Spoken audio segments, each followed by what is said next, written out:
Kain po tayo ng sea urchins for the first time. Yan. Lagyan na natin siya ng calamansi para pangpatanggalin lang sa pampasarap. First time ko to, so try natin. Kain po tayo. Ayan, so parang na rin mga laman sa loob. Oh, it looks good. Sarap. It tastes like alligator.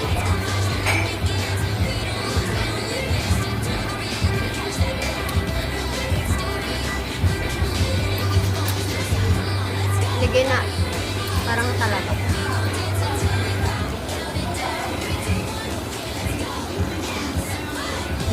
Ayan, scoop. Dati talaga tinitingnan lang kita, ngayon kinakain na kita. Kain po tayo.